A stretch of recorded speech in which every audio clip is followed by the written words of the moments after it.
म्हणे तर हा झाला नाही पाहिजे. कारण आपल्याला एक समृद्ध परंपरा आहे. महात्मा ज्योतिबा फुलेंची, शाहू महाराजांची, डॉक्टर बाबासाहेब आंबेडकरांची, छत्रपती शिवाजी महाराजांची. असं असताना अशा पद्धतीनं विखारी वक्तव्य दोन्ही बाजूने होऊ शकतं, हे चुकीचे आहे. परंतु एक मला याच्यात दिसतं की पूर्णपणे राजकीय स्वरूप याला दिसतं.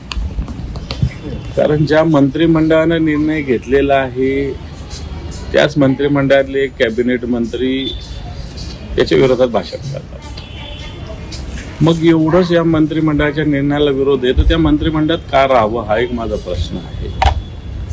जर आपल्याला एवढा राग मुख्यमंत्र्यांनी काढलेल्या अध्यादेशाचा असेल, राधाकृष्ण विखेंनी पुढाकार घेतलेल्या एका अध्यादेशाचा असेल, शिवेंद्रराजे भोसले या मंत्र्यांचा असेल, तर मग त्या मंत्रिमंडळात आपण राहावं का?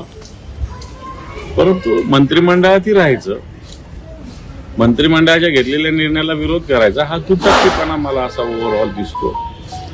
कारण हा दुटप्पीपणा टोटल ह्या सगळ्या गोष्टी ओबीसीसाठी राजकारण करणं किंवा भाषणं करणं हा राजकीय हेतून प्रेरित दिसतो. ठीक आहे, ओबीसींच्या न्याय हक्कासाठी लढा दिला पाहिजे, त्याच्याविषयी काही दुमत असायचं काही कारण नाही. पण एकीकडे ज्या मंत्रिमंडळाने निर्णय घेतले त्यालाच विरोध करायचा, मंत्रिमंडळ ही सामूहिक जबाबदारी असते हे विसरून जायचं. अशा पद्धतीनं याच्यात नेतृत्व करणाऱ्या लोकांचं वाटतं एक राजकीय बुरखा समोर आलेला आहे.